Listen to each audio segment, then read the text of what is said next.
Welcome to the intersection of technology, cybersecurity, and society. Welcome to ITSP Magazine. You're listening to a new Redefining Security podcast. Have you ever thought that we are selling cybersecurity insincerely, buying it indiscriminately, and deploying it ineffectively? Perhaps we are. So let's look at how we can organize a successful InfoSec program that integrates people, process, technology, and culture to drive growth and protect business value.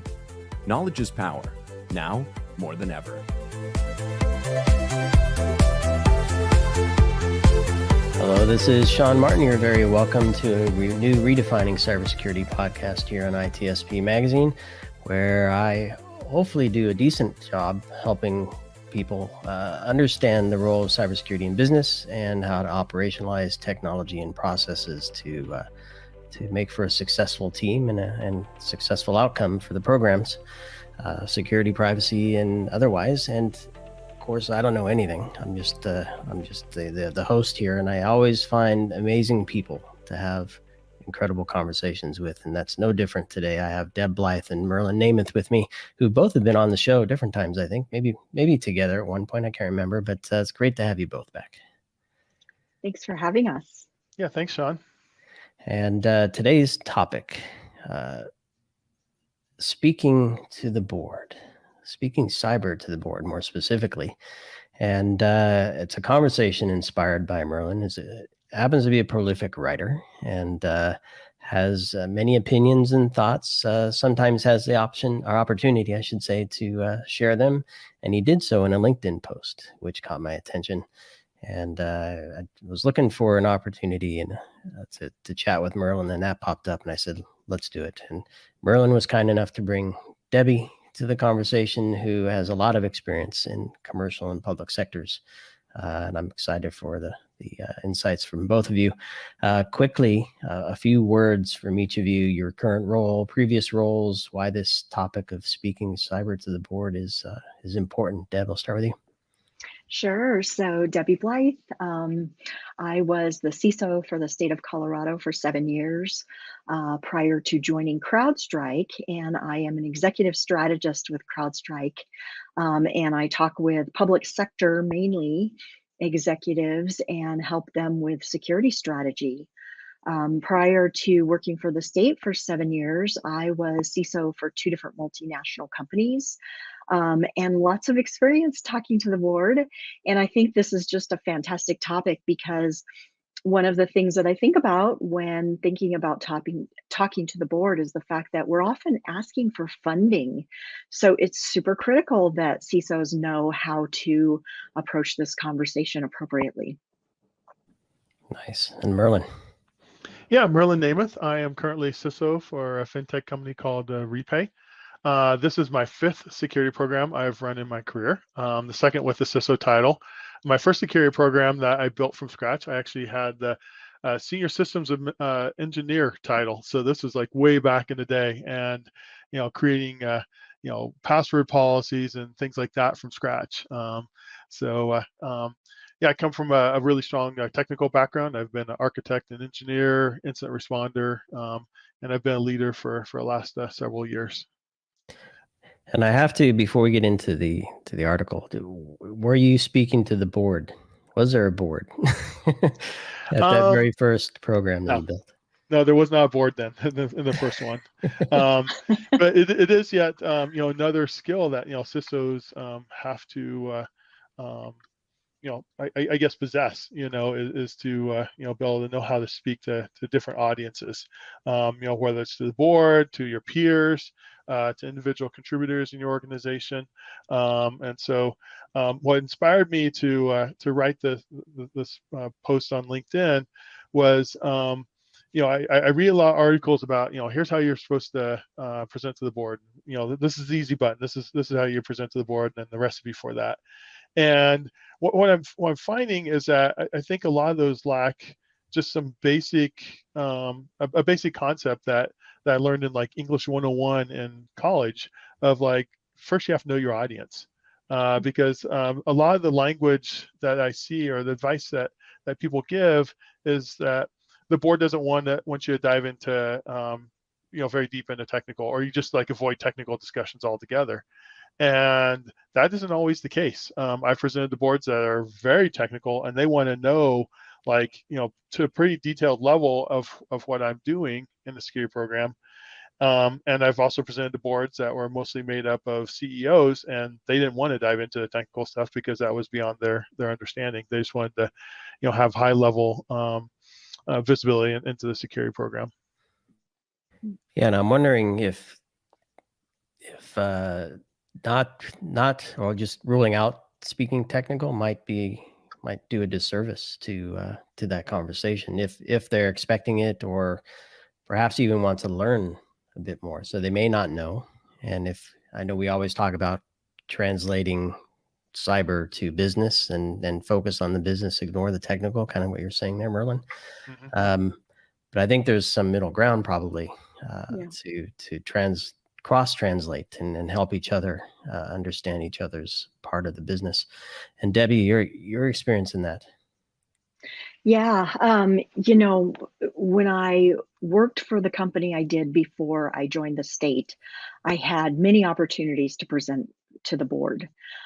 It was very helpful because when I joined the state of Colorado, I would say the equivalent to a board would be the various legislative committees that I had to present to. So whether it was the Joint Technology Committee of the legislature, or the Legislative Audit Committee, or the Joint Budget Committee, it was all a very formalized process. And what Merlin describes is accurate in that some of these individuals had technology in their background, and they were very curious. They, wanted to know some of the details and the nuts and bolts about my security program and the technology, versus others, were much less technically inclined and wanted to, have more of a high level view. And so sometimes I was literally peppered with questions, with a very deep dive technically. And sometimes it was very, very, very high level and almost, almost not even any interest, because they just sort of wanted the high level and the punchline, basically. And I don't know who wants to respond to this, but so I was kind of poking at it a little bit with my first question to Merlin, if there was a board that he was presenting to in his first program. And I presume a lot of startups and most companies have boards these days. And if they're not talking to the board, if the security leadership team, whether CISO or not, if you're a leader in security and there is a board, you're not talking to the board, let's start there. How important is it that you do? Or when is it important to, when is it not appropriate to engage with the board? I'll go and start with that, and then Debbie add to that. So when I, my first security program, that was like in the late 90s, early 2000s. So that was before the really CISO was like I think the first CISO come along about that time frame, maybe a little bit earlier than that. I don't remember the exact year for that. So presenting to the board wasn't really viewed as something that you did for security. And then security was also like an IT function then too. So very different times than what they are today. I think it's extremely important to present to the board because one of the main functions of the board is to understand the risk of the organization. Whether it's financial risk, reputational risk, customer risk, and cyber risk. And so the board needs to be informed as to where the organization stands, because more and more of the boards are being held accountable for organizations in that manner. Absolutely. That's a great point. And they are really making decisions to steer the company in the right directions. And if they're not factoring risk, including cyber risk, into that decision making, they're really missing an opportunity, and they're missing something big that could hurt the business very badly. And so I agree. I think it's critical that the CISO is talking to the board, and that security information is bubbling its way up and making it into the board presentations, because those decision makers that are, running the company or steering the company really need to be able to factor in that type of risk as well. So how do you know?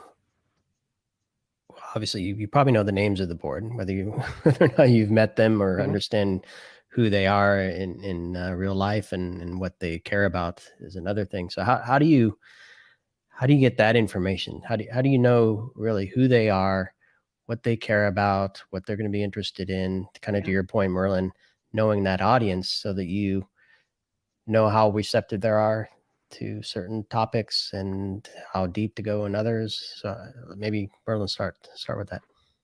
Yeah, so I've recently been through that. I've been at Repay for a little over a year now, and the first time I presented to the board, I didn't know these board members, prior to coming here, and so I asked a lot of questions to my boss. I report to the CTO.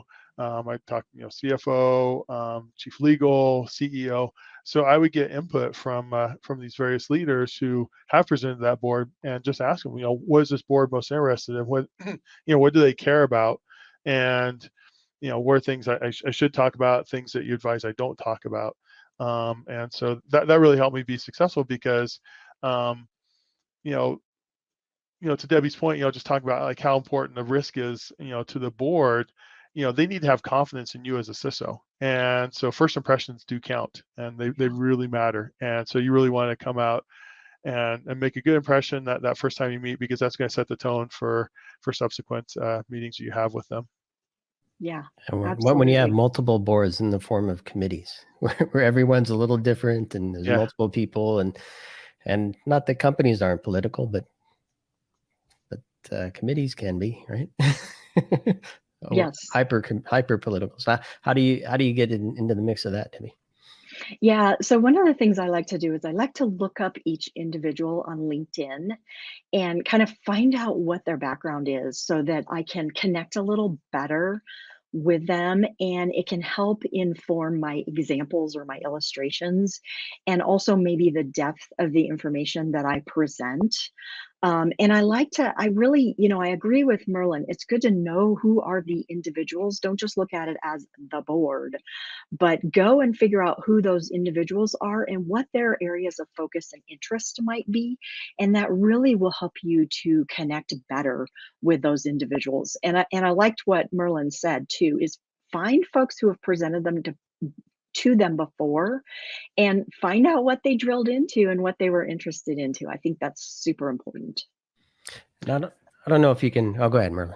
Yeah, I was just going to say is that after you present to the board, that maybe even after just one time, then you've established a relationship, and then you can like ask them, be like, hey, was this useful to you? What would you like to see more of and less of? Because most of the time, I mean, the board members want to help you be successful as well, and and part of that is making sure that that you provide the information that they need to be able to make their decisions. So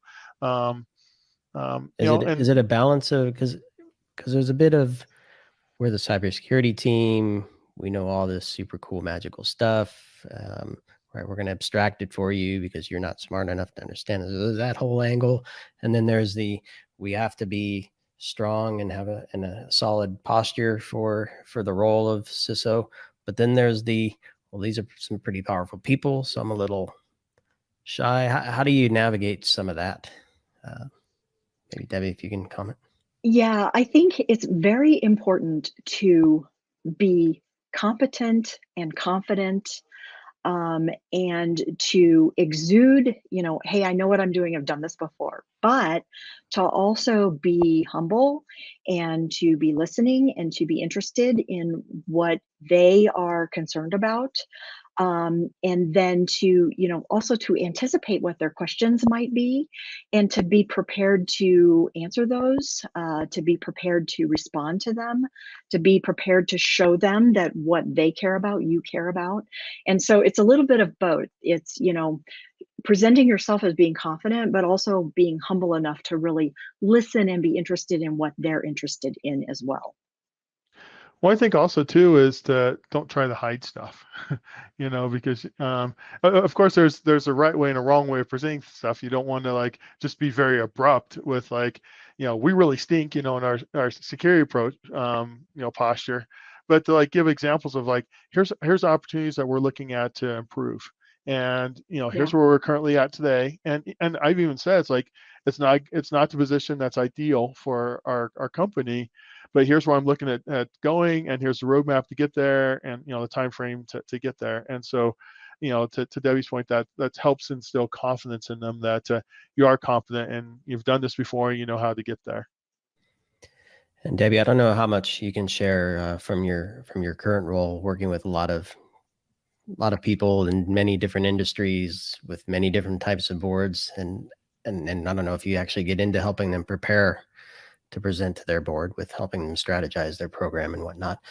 But I'm just wondering, because as we're talking here, I'm picturing an entity, almost like the board, a group of people as one. Sure. But then each one is individual. Yep. So how do you, so now you know who they are individually, how do you kind of strategize the engagement to ensure that you connect with all of them that you want to, in the right way, and not leave somebody out, perhaps? So I don't know if you can share anything. Sure. There. Yeah. I mean, what I'm working with individuals who are CISOs across the nation, typically in public sector. So they might be the CISO of a city or a county or a state. And so they may come to me with, this is the first time that I'm presenting to the governor or the city council or the joint budget committee, or, and what might you recommend? And so we definitely will go through, it's still critically important to know who your audience is, and whether it's the city council or it's the joint budget committee, there are a specific group of people who are on that committee. It's very important to figure out who are they as individuals, and what's their background, so that you can sort of tailor your presentation in a way that hopefully will make sense to them and that they will be able to connect to. So you put a little thought into that, and then you want to be able to have an agenda, have a leave behind. So, whether it's a PowerPoint presentation that's printed out, or it's a presentation that goes in their board book, whether it's a physical board book or it's a, electronic board book, something that you can leave behind. Find out how much time you have allocated. Show them the agenda up front so that they know, what we're getting to at the end, so that if we have to skip ahead, they kind of understand the flow. And then, definitely try to build in a lot of time to answer their questions, because the questions may be all over the board. This may be the first time that you've spoken with them, so they may have questions about, what is our risk posture and how do we measure it? Or they may have questions about, what are our other, city councils or cities or states or countries doing, or counties doing across the nation. So, your questions can be all over the board, but what you want to do is make sure that you build enough time to be able to recognize and answer individual questions, and just be able to, like Merlin said, kind of create those relationships. Well, another thing that I give an example, I guess an example within the last year. So when Log4j was announced, I mean, that was like all over the news, as we know. Yeah. I actually reached out to the board committee members, the committee that I report to, and said, hey, this is what's, I want to make sure you're aware of this, and here's what we're doing in response to that. Because not only is it giving them, again, building that confidence that, I'm on top of it and I'm aware of things that happen that way, but also, keep in mind that, a lot of times the board members are also members of boards of other companies as well. So Yeah. I want to make it useful to them to give them information that they can take into the other boards, that then they might ask, probing questions that they need to be asking there that they may not have considered before. That's really smart. So, I mean, what you're doing is building up their knowledge as individuals, giving them something useful to build them up as individuals. I think that's super smart. Well, and it's, it's possible that they might be a board of, some company that has my personal information. So it's like, I want that to be secure. So, it takes all of us, and in cybersecurity to be able to make things secure. So I just want to, contribute back that way. So true. Yeah, it's all connected at some point, right? It's all an big ecosystem. I want to stick with kind of the preparation point, because some of the points you just made, Merlin, I think, are once you've established, you've had that first engagement, you've established at least a connection and perhaps an ongoing one, relationship. For that first one, though, where it's, as you pointed out, Merlin, it's very important to set the stage, how you want it to go, right? So you want to control that narrative, but also being receptive to what they want to hear. So Debbie brought a few points in her previous message. I'm going to start with you, Merlin. What can a CISO do to prepare materials, mindsets? One question that's been in my mind as we're talking, do you fold into the theme of that board meeting?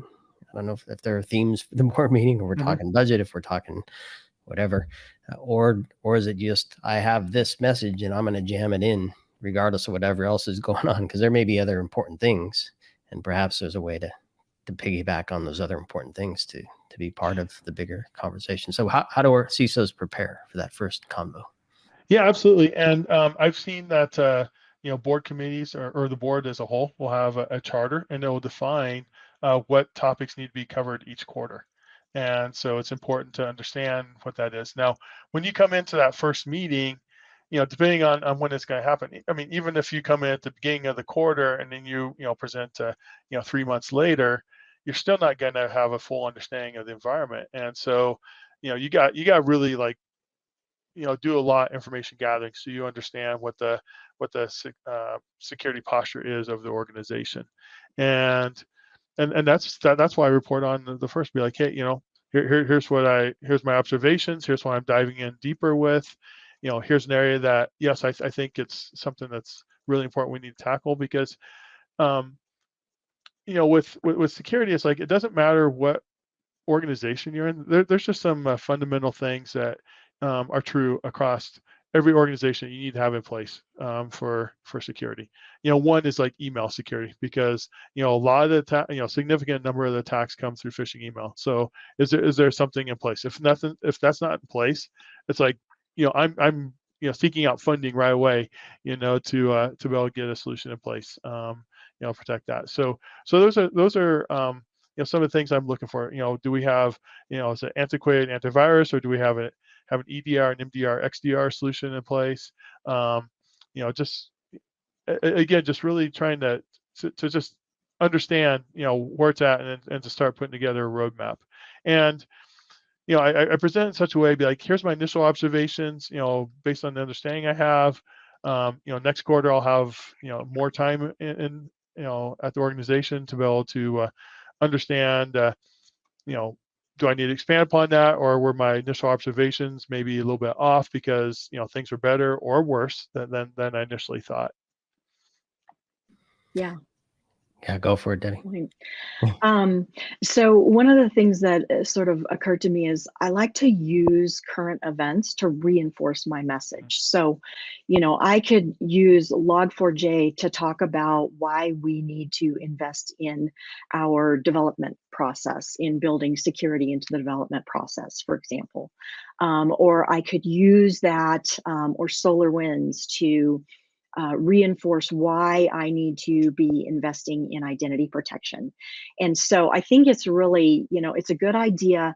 Don't sideline your whole message based on current events, but take some of those current events to sort of reinforce the message that you are wanting to bring forth to the board, and what you need them to know as far as why you need their support for your program and the funding requests that you're potentially bringing to them. Use those current events to reinforce that. And along with that is, the old adage of, don't come with problems, but come with solutions. Yeah. And so, like, the board, I mean, it's all over the news. The board is aware of ransomware, and Yeah. so they're probably gonna ask, what are we doing? Are we protecting Yes. against ransomware? And so I've presented to the board, be like, here's what we're doing for ransomware protection, as well as if we were hit by ransomware, here's what we're doing with our backups to make them, air gaps, so that way we could recover if we did have a problem. Yeah, great point. And so I was also thinking, as both of you were talking, so Debbie, I'm glad you pointed to the news, right? Things that we can latch onto that they probably heard about. How much of that combines with, especially if it's your first meeting, presumably you're in the role for a month, a few months. If you're approaching the quarter, maybe if you only meet annually, you might have a nice 6 to 9 month runway ahead of you to understand what's going on.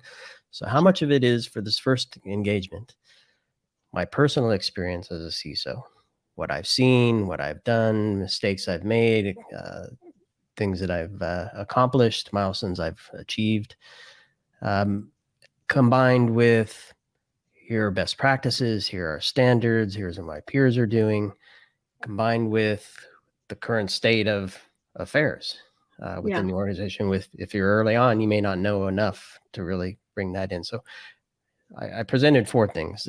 So state of the threat, state of the current program, your personal experience, and best practices and standards. Is there a mix of that you bring into that first? And are there other things that you bring into that first conversation? Yeah, I mean, I think it would be okay to start the conversation with, this is who I am, and this is, a brief summary of my background. So I've been a CISO for 15 years. I've been in IT for 25 years. You really don't want to spend the bulk of your time talking about yourself. I think that sets the wrong tone. But I think, just giving them a high level overview to let them know that you are competent in your role.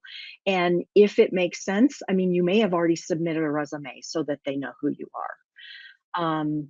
But definitely, I'm going to pause you quick, Debbie, because I'm curious. Do you share failures? I know some might say a CISO that's been involved in a breach might actually have better experience dealing with one or preparing for one in the future. So do you share failures? And if so, is there a line where that no longer becomes relevant? You certainly could. When I was CISO of the state of Colorado, we had a ransomware event that took down an agency for a month. And so people love to hear about that. And what they really love to hear is, what did I learn and what did I do after? And so, when I can come in front of a board and say, having personally experienced a ransomware event, here are the 5 things that I look for, that I make sure that we are well prepared in these 5 areas. So yeah, I mean, I think that can come into, you having some relevant experience. I think it's also important to talk about having a framework. So, our team doesn't just chase after shiny objects. We have a framework that guides our security program, and then talk about how these current events relate to this breakdown in the framework. And so if we were following this, if that entity was following this framework, and had all of these things in place that, like Merlin said, are foundational security elements, they would have been in a much better position to either avoid it or respond better to it. And so I think those are really some important conversations that kind of give the board some confidence that you're the right person in the role, because you're not just chasing shiny objects. You actually have, sort of some maturity and methodology in how you approach this security problem.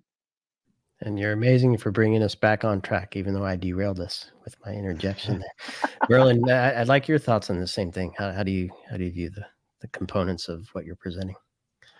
Yeah, I guess I wanted to expand a little bit on what Debbie said of just the shiny objects, because I do share what my strategy is with the board, even if it's not on my immediate roadmap of like, hey, I want to like simplify things. So one of the things about my current role that makes it especially challenging is that Repay, as a publicly traded company, has acquired 8 companies in the last 3 to 4 years. So getting rid of tech debt and simplifying things and getting down to like one EDR solution, getting down to one logging solution, because when you acquire companies, you're acquiring their technology, which inevitably is going to be different than what you have. And so so I share it with the board, like, hey, here's what my strategy is, and here's a time frame I'm looking at with it.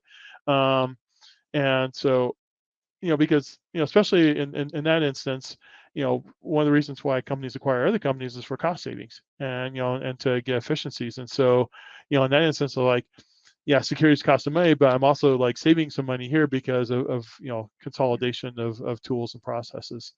And so I'm just pretty open with the board that way. One time I was presenting to a board that was made up of mostly CEOs, and I actually cracked a joke, and people were and they laughed, and people were kind of like, "Wow, that's kind of bold, but that really worked. That you like, kind of lighten the mood there too." And it's like, I take my job seriously, but you also have to have a little bit of fun though too. And so. I think it's good for the board to also kind of see you as, a little bit, as a person, and not just a CISO as well, of like, here's an individual that, cares about their job, but, here's, what they're doing to, support the company culture. For example, if it's a culture that's, more collaborative and, people, are really friendly with each other, then I think it's important for you to demonstrate that a little bit of that characteristic in the board meeting as well. And I don't think we captured it on mic, on record. I think, Debbie, you mentioned the one of the main reasons for engaging with the board is often driven by money, getting budget and support for the program. But there may be other things that you engage with them for. So what is the outcome that you see is important? And it may be different for different folks. So maybe what are the outcomes for different people, for different situations? For this, we'll stick with this first meeting experience. Sure. So a lot of times my interaction with the board was to go get money. So it was, I have specific projects I want to do. I need money to do them. I need the board to help support me in this. And so, I had to be prepared for, they would ask a gamut of questions. They would say, oh, good, it's the security person. Are we getting better or are we getting worse? And so I wanted to make sure that I had metrics or assessment results or something that I helped use to tell that story. They would say, well, what do you need from me? And I would be like, oh, that's a great question. And I would say, I'm coming to you today with an ask. And so I always tell people, make sure you have an ask, because they're probably going to say, what do you want from me? So make sure that you're ready for that. They may say, what are our competitors doing? And that's a hard question, because when you're in a private sector or public company, it's really hard to know what your competitors are doing. So I always say, you want to be participating in industry events and roundtables so that you can kind of listen for this type of information, look for surveys and other data points to help articulate that story. And just be very concise in what it is that what your ask is. So if it's a budget request, to have a very specific amount of money in place, and to be specific as to, is this a 1-year project, a 2-year project, a 3-year project, and have some specific outcomes. So that you can come back later and think about that too. The fact that you are going to come back later and you are going to present to the board what you did with that money that they gave you. So you better have an outcome in mind, and it better include how you're going to improve security and reduce risk. Not just that I had a project plan and I'm, 2/3 of the way through my project plan or whatever. And so those are just really, I think, super important things to keep in mind when you're preparing for that conversation with the board, and especially when you're, about to talk about money, is, just be ready for those types of conversations. Mm-hmm. Well, another thing too that I just thought of that we haven't discussed yet is that I think it's really important to be aligned with your boss as well as the other executives before going to the board meeting, because you don't want disagreement in front of the board. That's just not a good place to be, because then the board's like, well, don't you guys talk? Aren't you guys working together? So talk about losing confidence very quickly. Yeah. The board would do that.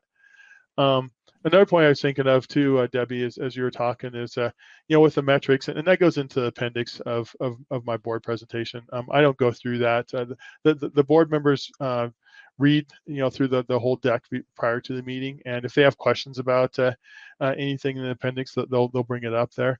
One of the things I always make sure I do is I show trending metrics, because they want to see, it's like, are we getting better? Are we getting worse in these areas? Yep. Very smart. How important is it to connect those dots to revenue, where investments are being made to grow revenue, grow market share? Do you say, we know we're investing heavily in this new e-commerce platform and it's going to generate X, Y, and Z amount of money, and therefore our program is aligned to that with A, B, and C? Is that something you do there?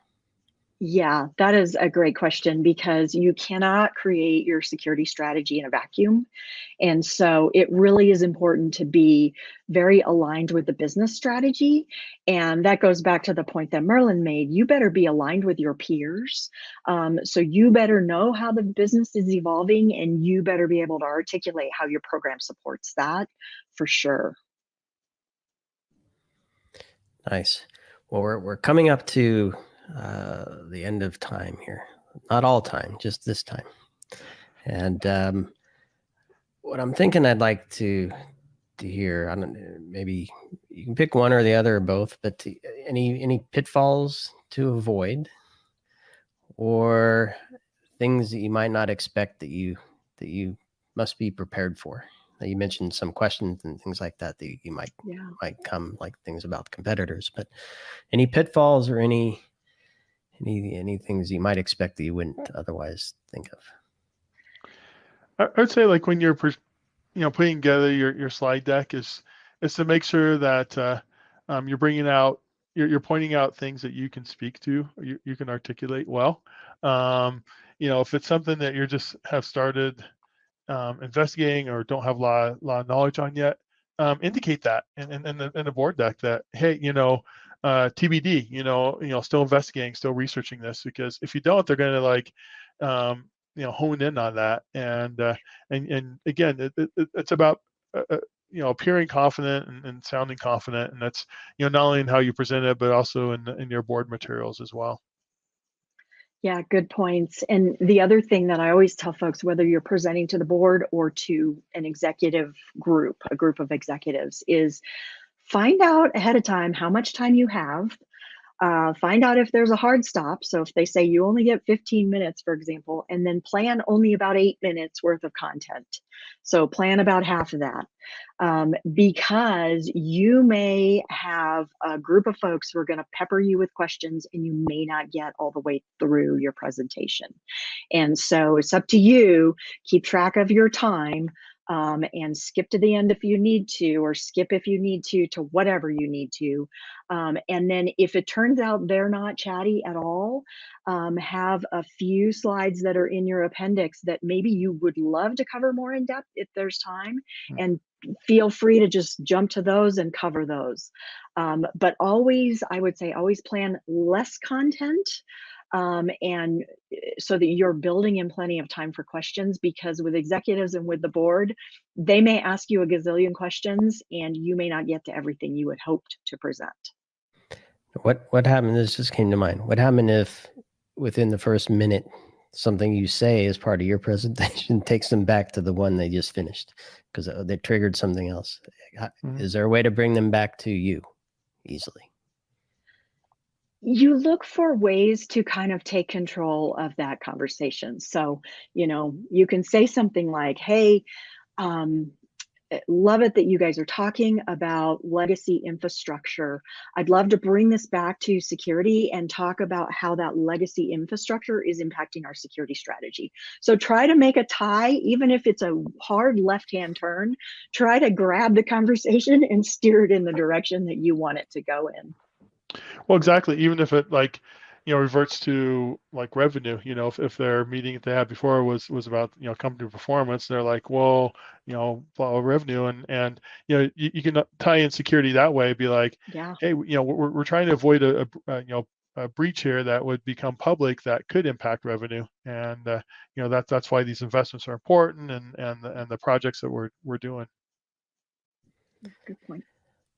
All from experience, it sounds like. You have to live through these a few times.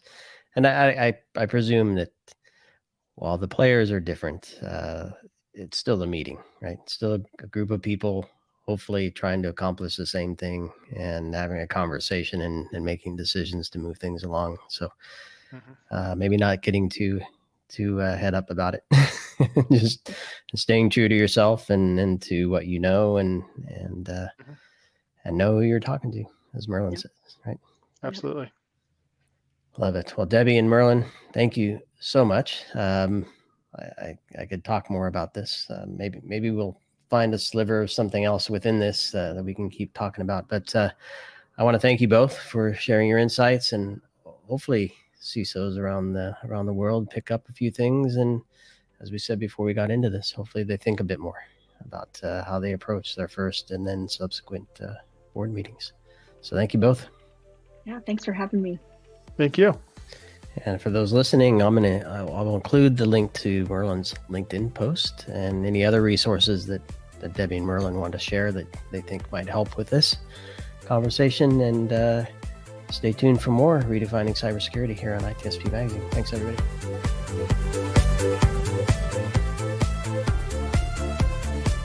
We hope you enjoyed this episode of Redefining Security podcast.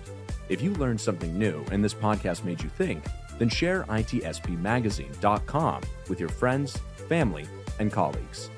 If you represent a company and wish to associate your brand with our conversations, sponsor one or more of our podcast channels. We hope you will come back for more stories and follow us on our journey. You can always find us at the intersection of technology, cybersecurity, and society.